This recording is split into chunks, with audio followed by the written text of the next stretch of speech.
What is going on, y'all? It is your boy Martin, aka the Boxing Purist. Welcome to the Truth and Absolute channel, where I speak the truth and nothing but the truth, so help me, good God Almighty. Before I jump into this video, if this is your first time here, make sure you hit me with that two-piece. Subscribe, like, notification bell. I added the uppercut for the notification bell. Anyway, let's get right into this one. So, man, this morning, man, I'm showing love to other channels, minding my own business, you know what I mean? Seeing what everyone else is talking about, boxing, content creators and whatnot.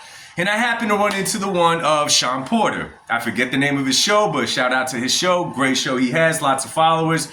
Let's get that out the way. So I click on it because it's talking about the fight that's leading up to this Saturday. Of course, this is fight week. We got David Benavides versus David Morel. So naturally, I want to hear what everyone has to say about this. So I click the video, I'm watching, and Shawn Porter has another cat that's been in there that's not in there all the time, who makes some really good points sometimes. They all make some good points sometimes, right? And then sometimes they got to go the other direction, man. And I like to do this. Why am I lying to y'all? Why am I lying to myself, right?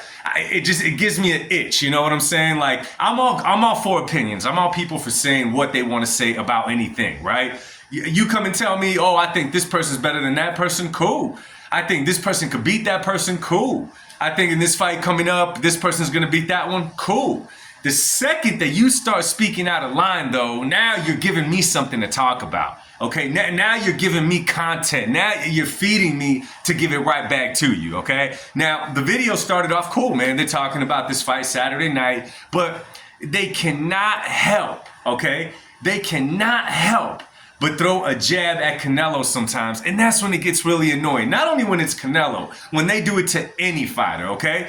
Like I said it a million times before, I used to defend Floyd the same exact way when Floyd was having his run and people would have to throw shots at Floyd Mayweather. I'm like, okay, now you got me stepping up to the plate. Now it's time to cook in the kitchen, okay? So they're talking about David Benavides, Morel, and they're talking about the risk that David Benavides is taking in this fight. And you know what? I'm gonna be real with y'all, I agree 110%. One thing that myself and others are overlooking in this fight, just because it's not something that's really talked about out there, is the risk that David Benavides is taking going into this fight. Because however we want to chop it up, y'all, David Morel only has 10 or 11 pro fights as of right now. He has a great amateur record and all that stuff. But as of right now, David Morel is only 10, 11 fights into the boxing game as far as the professional level goes. Now, I get it, I know. We all speak really highly of David Morel because he's shown us good things inside that ring. I get it.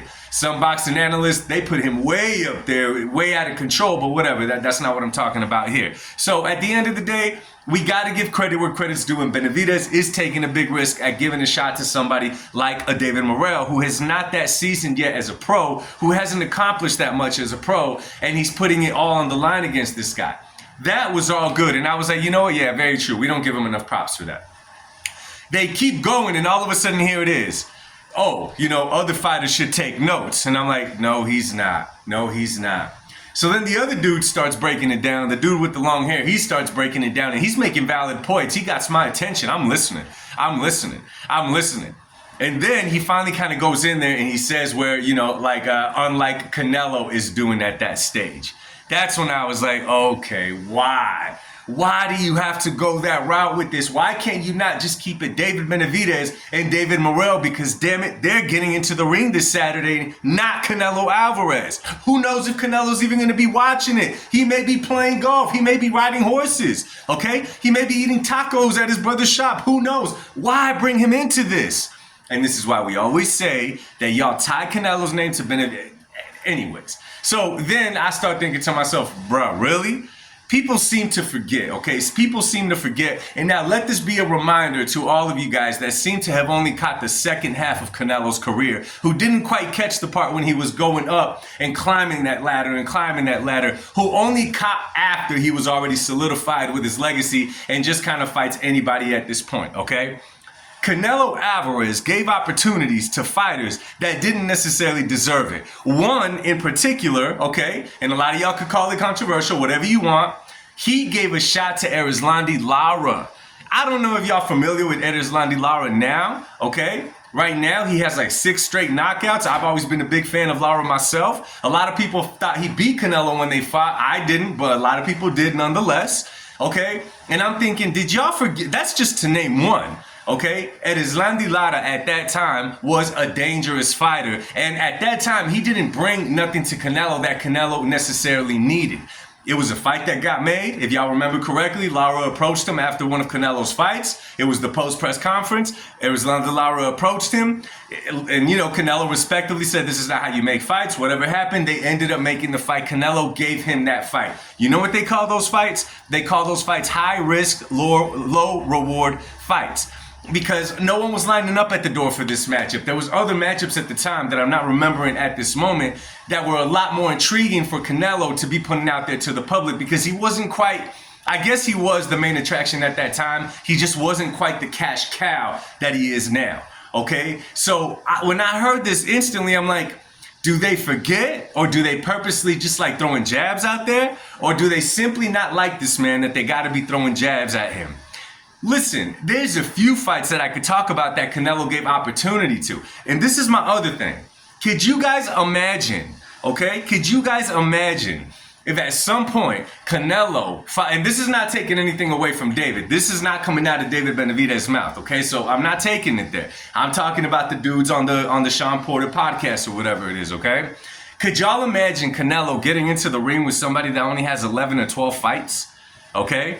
Forget all that. To get in the ring with someone who has 11 to 12 fights and then give him praise for taking the fight, okay? Give him praise for doing it. Wow, look what he's doing. Because at this point, he can't make nobody happy, all right? He can't make nobody happy. And I get it, people been calling for the Benavides fight, but something that people forgot too is the fact that Canelo fought Dimitri Bivol.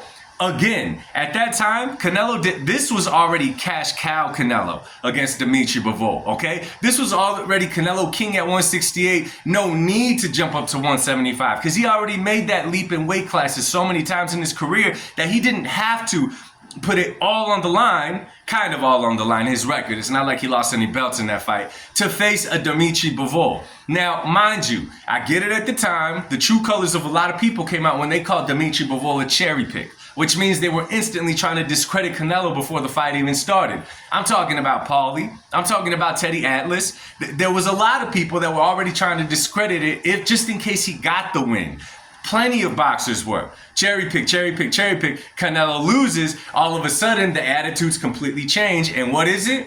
It's the fact that Bivol was not the guy that they were picking to beat Canelo. That's not who they had in mind to dethrone Canelo Alvarez. And in doing so, they discredited Dimitri Bivol so much. And now it's funny, he's in the ring with Artur Beterbiev and he gets praised and praised and praised. But when Canelo fights them, they got to dim it down a bit. Let me tell y'all something, man. In anything that you talk about, right now we're talking about boxing, man. Okay? And I've said this in the past, I might put it on a damn t-shirt. You don't gotta be a fan of a certain fighter, okay?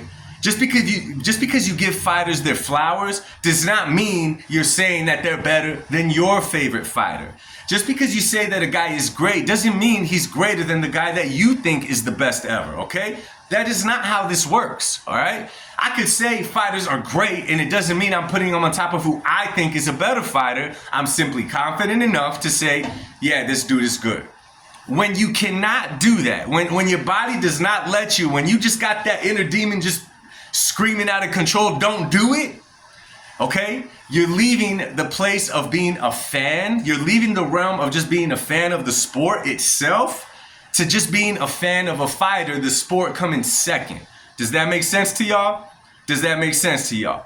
Okay, there's a lot of fans of fighters, but there's not enough fans of the sport. You gotta appreciate what these guys do in the ring, and you gotta keep it consistent when you're talking about all of these issues. So I just had to get that off my chest, man. I don't like the double standard that they hold for some fighters and not others. And again, this has nothing to do with Benavides at all. This is all to do with the Shawn Porter podcast that they love crapping on Canelo. Anyway, man, let me know what you guys think. If you guys saw the video, man, drop it down in the comment section. I love engaging with you guys. Another thing, man, I work really early tomorrow, so I do not think I'm going to be going live tonight like I normally do on Wednesdays nights. I'll be back on Friday evening, God willing. But nonetheless, man, drop it in the comment section and let's talk boxing, man. Much love to you guys, and God bless y'all. Peace.